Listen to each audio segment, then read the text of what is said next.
गुरु प्यारी सात संगत जी राधा स्वामी जी। आप सबका एक और नई वीडियो में स्वागत है। संगत जी, आज की वीडियो में हम आपके साथ बाबा जी से हुए कुछ सवाल जवाब साझा करेंगे, तो वीडियो को आखिर तक ज़रूर देखिएगा। और जो भी हमारे चैनल पर नए हैं, चैनल को सब्सक्राइब ज़रूर करें जी। हम इसी तरह की और वीडियो आपके लिए लाते रहते हैं। एक भाई साहब ने सवाल किया कि बाबा जी, हमारा एक बेटा था जो किसी बीमारी की वजह से छोटी उम्र में ही मालिक के पास चला गया। अब हम पति पत्नी बहुत अकेले हैं और वही हमारे जीने का एक सहारा था। अब उसके बिना हमारा जीना बहुत मुश्किल हो चुका है। बाबा जी, उसने ऐसा क्या कर्म किया कि मालिक ने हमारा बच्चा हमसे खो लिया? बाबा जी ने कहा, बेटा, जीना और मरना मालिक के हाथ में है। जिस दिन इंसान का जन्म होता है उसी दिन तय हो जाता है कि इंसान ने जाना कब है। फिर बाबा जी ने समझाया कि आपके बच्चे के कर्म खत्म हो गए होंगे, इसलिए मालिक ने उसे अपने पास वापस बुला लिया। अब हमें भी अपने कर्म खत्म करके जाना तो मालिक के पास ही है। अब आप इस चीज़ का ज़्यादा गम ना करें। आप आगे बढ़ें और मालिक के बाणे में रहें। एक लड़की ने सवाल किया कि बाबा जी, मेरी अभी अभी शादी हुई है और मैं आपसे बेनती करती हूँ कि मेरे बच्चों को भी अपनी संगत में लेकर आना। बाबा जी ने मुस्कुराते हुए जवाब दिया कि बेटा, पहले मुर्गी है, फिर अंडे होंगे, फिर फार्म हाउस बनेगा और फिर व्यापार होगा। बाबा जी ने कहा, बेटा, आप अभी से बुकिंग करना चाहते हो? इस बात पर सारी संगत हंसने लगी। फिर बाबा जी ने कहा, बेटा, आप सत्संग में आते रहो, मालिक जरूर बख्शिश करेगा। किसी ने बाबा जी से सवाल किया कि बाबा जी, आपका गला खराब है, तो फिर आप मुंबई के सवाल जवाब के लिए क्यों आए?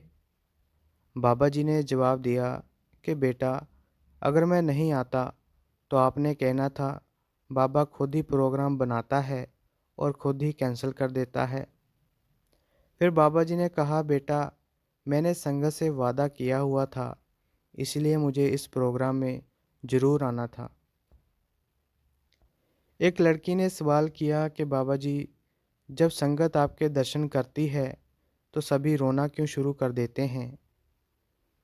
बाबा जी ने मुस्कुराते हुए कहा, बेटा, मेरी शक्ल ही ऐसी है।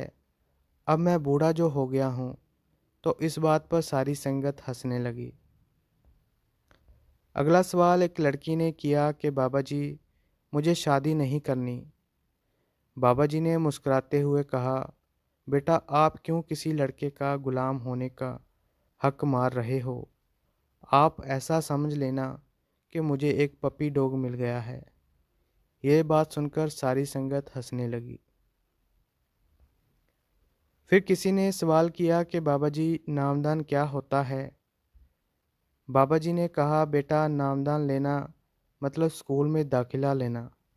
जिस स्कूल में जाने से सिर्फ बच्चा पास नहीं हो जाता, बल्कि उसे मेहनत से पढ़ाई करके पास होना होता है।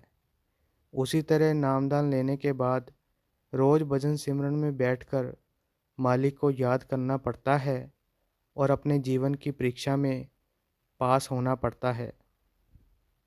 एक बुजुर्ग ने सवाल किया कि बाबा जी, मैंने कभी भी किसी का बुरा नहीं सोचा और ना ही बुरा किया, फिर मेरे साथ बुरा क्यों होता है? बाबा जी ने कहा, बेटा, हमें अपने कर्मों का हिसाब यहीं देना है। लोगों के कहने और करने से ऐसा कुछ नहीं होता। एक बहन ने बाबा जी से सवाल किया कि बाबा जी, मैं एक लड़के को पसंद करती हूँ, लेकिन वो शराब पीता है और मांस भी खाता है, तो क्या मुझे उनसे शादी करनी चाहिए? बाबा जी ने कहा, बेटा, आपने बहुत सोच समझकर शादी करनी है, क्योंकि इंसान कैसा भी हो, किसी भी धर्म का हो, लेकिन इंसान अच्छा होना चाहिए। लेकिन मेरे लिए यह भी ज़रूरी है कि कोई नॉनवेज ना खाता हो और शराब ना पीता हो। अब शराब वो पीते हैं जब मांस वो खाते हैं, तो कर्म उनके बनेंगे, इससे आपको फ़र्क नहीं पड़ता। लेकिन शादी ज़िंदगी का बहुत बड़ा कदम है, तो आप सोच समझ कर उठाएँ। एक लड़के ने सवाल किया कि बाबा जी, मेरे पापा का बिजनेस है, लेकिन मैं क्रिकेटर बनना चाहता हूँ। अब मुझे ये समझ में नहीं आ रहा कि मैं क्रिकेट खेलूँ या बिजनेस करूँ। मैं किस फील्ड में जाऊँ, क्योंकि क्रिकेट में बहुत पॉलिटिक्स है। बाबा जी ने कहा, बेटा पॉलिटिक्स कहाँ नहीं होती। जहाँ पर दो आदमी हो वहाँ पॉलिटिक्स ज़रूर होती है। जॉब में भी पॉलिटिक्स है, सेवा में भी पॉलिटिक्स है। बाकी बातें छोड़ो, घर में भी पॉलिटिक्स होती है। फिर बाबा जी ने कहा, बेटा ये तो आपको तय करना है कि आपको क्या करना है। सोच समझ कर चलें।